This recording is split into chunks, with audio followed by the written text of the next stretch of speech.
All right, so now Chris and I are going to show you how to create and make a seared chicken breast with a jicama and grilled corn salad. So once again, this is going to be a really great dish to close out the summer with, to utilize the jicama. If you see it in the market, the fresh limes, fresh corn, of course. Once again, that's the star of the salsa that's going to go with the chicken.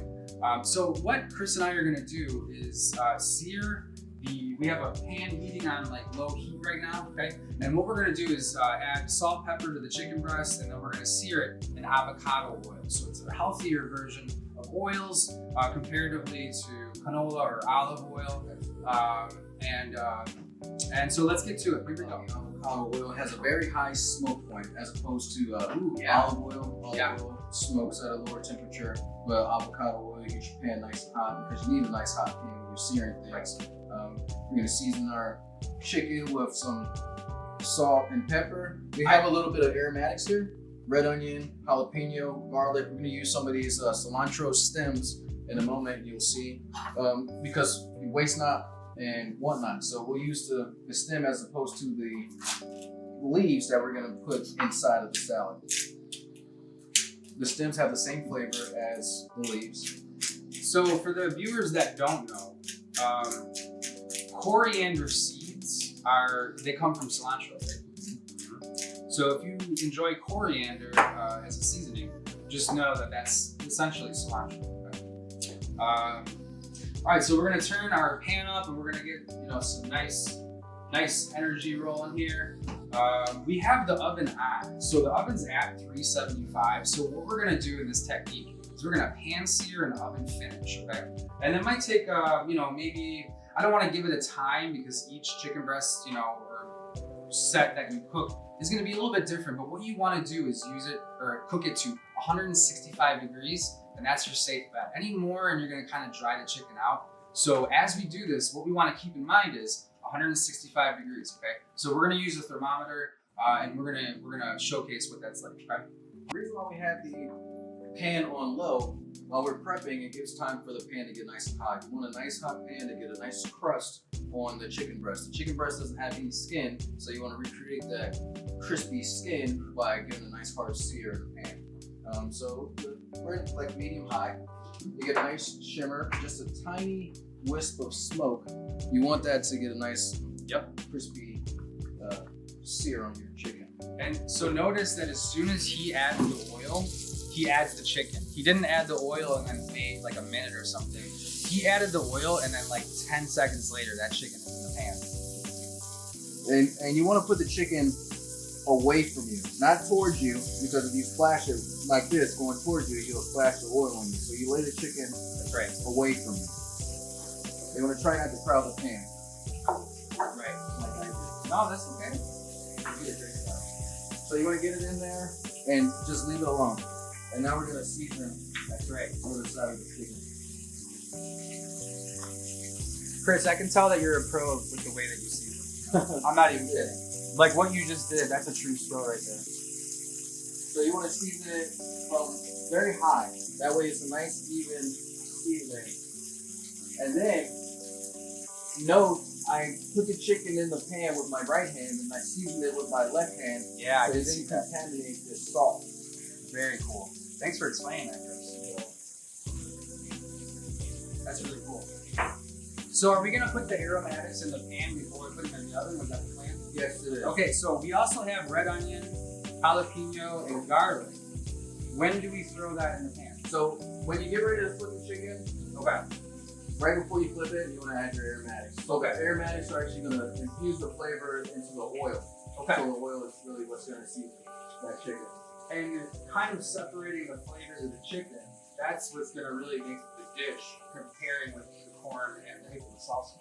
Awesome. Okay, cool. And then we're actually going to kind of layer those flavors. That's what's really going to kind of bring it all together. Yeah, that's right. Okay.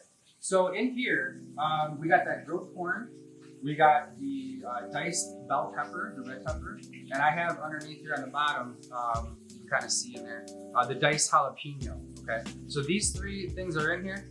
We're going to make a quick salsa. So I'll show you how to put that together. while our chicken cooks. Very cool. Awesome. Thanks for this. All right, so let's go ahead and build our salsa. Chris, do you want to do the honors? Oh, absolutely. All right, cool. So I'll set this to the side. Awesome. Yes. Very cool, Chris. All right, so this is about 2 cups of jicama. Yep. Get all the extras. Like that goodness. Thank you very much. Yes, sir. There you go. Salsa goes in. Always tap the bottom, you get everything in there. Yeah. So we have a little bit of garlic left over from when we made our panzanilla salad. Yeah. So we're gonna use that nice fresh garlic. It's gonna give a little bit of bite, a little bit of spice, but a different kind of spice than our jalapenos. Fresh green onions. Very cool. I'm gonna go all in with the onions. I do not blame you. So nice squeeze of lime juice. Yeah. There we go. So I'm actually letting the lime juice go through my fingers because we don't want seeds inside of our jicama salad. All right, so Chris, can I just kind of shift gears for a second and talk to you something about that I am strongly opinionated on, which is if you're a professional chef like you guys, and if you have clean hands, you don't need gloves. That's right. Okay, I'm glad that you agree. Do you agree that gloves often sometimes in our industry that kind of weigh down the sanitation process? Absolutely. Okay. You know, I've seen people wear gloves and wash their gloves. As soon as you take your gloves off, you're supposed to wash your hands. That's right. You know, it's not an excuse to not wash your hands. Your hands should be washed a Right. million times a night. Right. So what you're describing is best practices. Right. Sanitation. All right, I just want to hit on the chicken real quick. You can see the chicken is cooking nicely. You can actually kind of see it rise up the side of the chicken. The white is the cooked part of the chicken. Now I want to add these aromatics before I flip the chicken so I can kind of infuse the oil. So the other side of the chicken is going to really start to get the flavor of everything that's going inside of it. That's amazing. Dude, the smell in here is incredible. And it smells really, really good. Wow. So it's the oil that you're infusing with flavor. Right. Very cool. And then back to the sink to wash my hands. Right? So I got a plate that's got chicken on it. Oh, yeah. Vegetable section of chicken. Well, what you're describing though, Chris, is the ability to be mindful and purposeful with that thing. That's probably, you know, what the difference would be between a mindful chef and, you know, I don't want to say a home cook because I'm a home cook, but also just being mindful of Yeah. You know, people trust us to make sure that they're safe when they come and dine in the restaurant, or if they, totally. if they, In any restaurant. or if we're cooking for people in their homes. That's There's right. a certain level of expectation and care. That's right.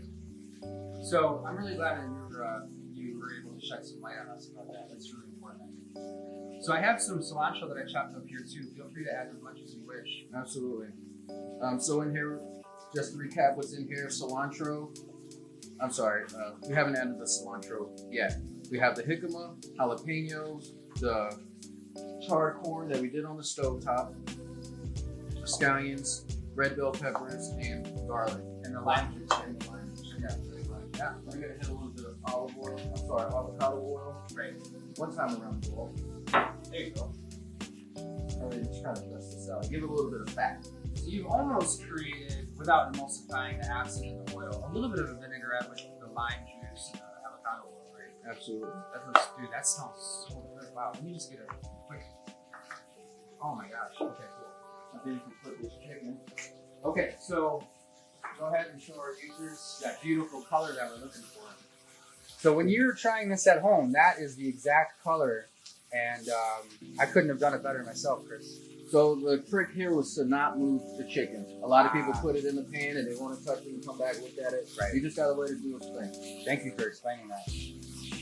My pleasure. Wow, that looks unbelievable, Chris. So once you flip the chicken, do we go ahead and is that our signal to put it in the oven? Okay, now do we cover it or not? Yeah, we'll leave it on. Okay, awesome. We want to get that top nice and crusty. Do a little bit more Avocado oil. avocado oil. All right. So remember, the oil is gonna absorb all of the flavor, Okay. and that's what's gonna flavor the chicken. Very cool. I think it's ready to take. All right, so we're gonna shut the flame off and we're just gonna put this in the middle rack this time. And we'll let this go at 375 until it's done. And I'll show you how to put this all together. All right, so next we're gonna add just a few leaves of cilantro. I absolutely love cilantro. Love it. Some people think it tastes like soap. I think it tastes amazing. And it's very, very good for you. I think it's funny that you use the word soap because when anyone tells me that they don't like cilantro, that's the exact reason why they say it. They say it tastes like soap. It's like, wow, okay. Now I heard some people have a gene, right? Or like something in their body, like a gene or a cell, that makes, when they have cilantro or taste cilantro, that makes it taste like soap. I don't know if you've heard that before. No, I have not. It's kind of like an anatomical thing. Learning lots of things today. Yeah, no, it's really cool. I'm glad I don't have that gene. yeah. Second that, because I love cilantro oil, cilantro in my salsas, cilantro in Asian and Mexican dishes. It's a real great. It's great. Real great, fresh flavor. Exactly, refreshing. Yes. That's right. All right, now we gotta wash our hands. All right. So the chicken's been going for as long as the chicken's been going.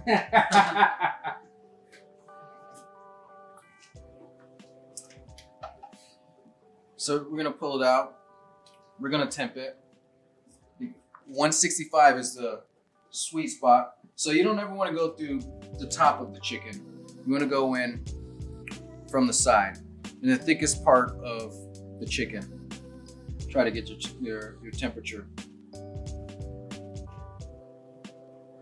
Now, how do you know when the proper reading is coming into play? You'll see it on the dial come up to 165. Yeah, and then it'll just almost stop. there, and it'll stop. Yeah, that's right. So that's how to read those, right? Kind of like a thermostat. Exactly. We're nearly there. Do we need another minute? I think we need another minute. So to all our viewers out there, if you're not doing this process, you're not cooking chicken properly. Because there is no time limit that matters for each individual chicken breast. What you want to look for is the nuances in the pan, the oven, the size of the chicken breast. So what you want to do though is do your due diligence. It's okay to pull it out once or twice because what you want to check for is not to overkill 165. So it's okay if you check it at 145, you see it slowly creeping up, give it another minute or two, check it again, and then you'd be surprised too if you let it go about it for even just a minute or two. Right. It'll fly up to 185, and you'll have dried out chicken. Like eating string cheese. That's right. That's absolutely true. We want to eat chicken, not string cheese. Okay, so we're gonna give this another minute. Here we go. All right, guys, we're almost there. Patience. That's right. It's one of the most important things to have in the kitchen. Patience with people, patience with your product, patience with yourself. There you go. We're imperfect humans. There you go. Oh yeah, it definitely it even feels different. That's right. So let's see how far.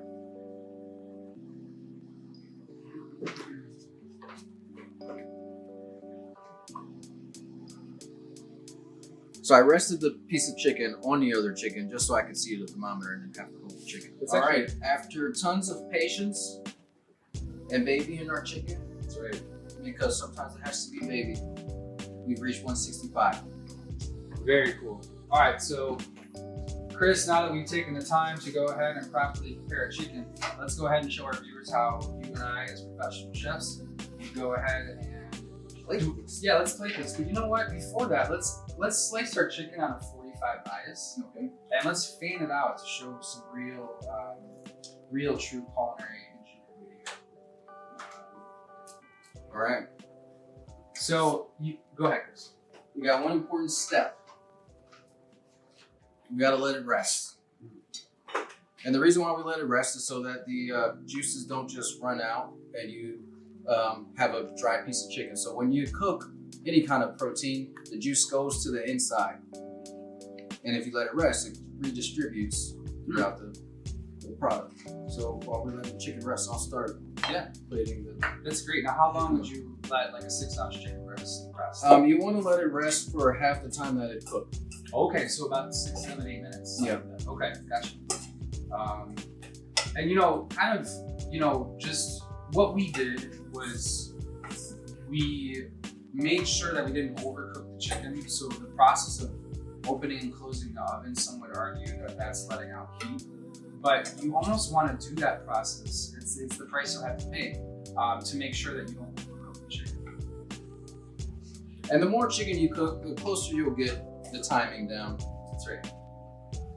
Or at least have a gauge of what it would take at what temperature.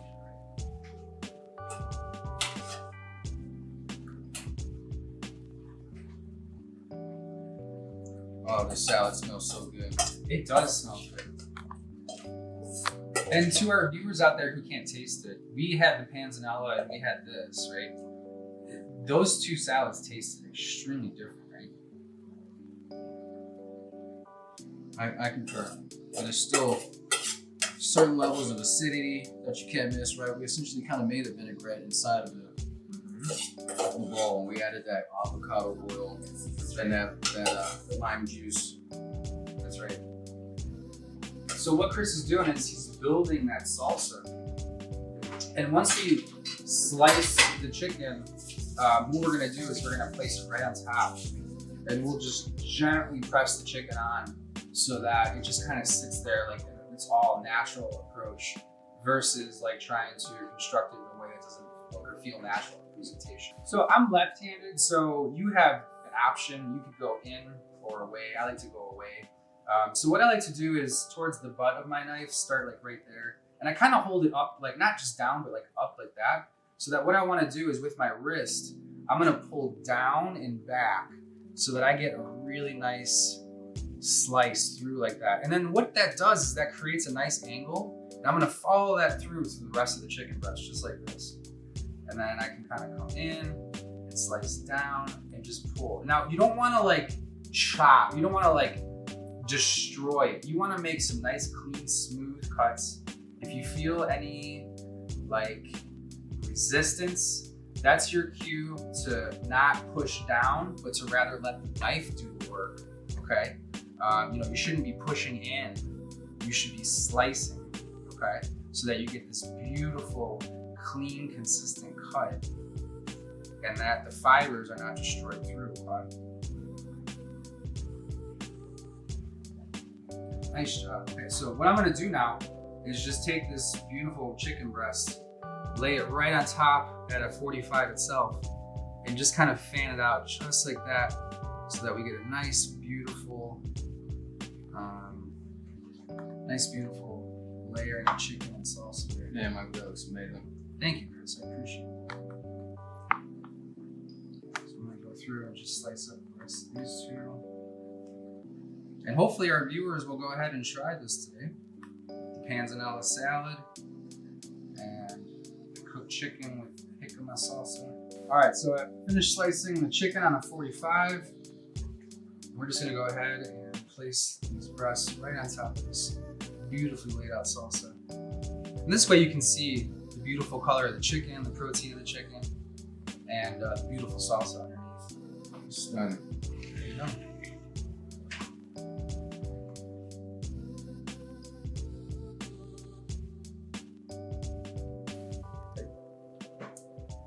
Well, Chef Chris, thanks so much for coming out today and hanging out with me at Chef's Guide to Chicago. We really enjoyed having you on. I hope you had as much fun as we did. Oh, it was amazing. Thank you so much. Thank you for having me. It was great. Literally. And I hope that this newfound relationship can blossom into future dishes and markets. I look forward to it. It's been a long time coming. Finally, we were able to get together. Thank you, Chef. I really appreciate that. All right, so for anyone in Chicago or around the nation that's looking for professional chef services from this gentleman right here, Chef Chris Dodson, would you please drop your website so our viewers can get a hold of you? Absolutely. I'm easily found at chefchrisd.com. There you go, chefchrisd.com, right? That's right. Okay, cool. Well, we look forward to having you on in the future and watching all the cool things that you're doing around the nation in North Carolina and Chicago. And we look forward to seeing you in all future shows, celebrity and all.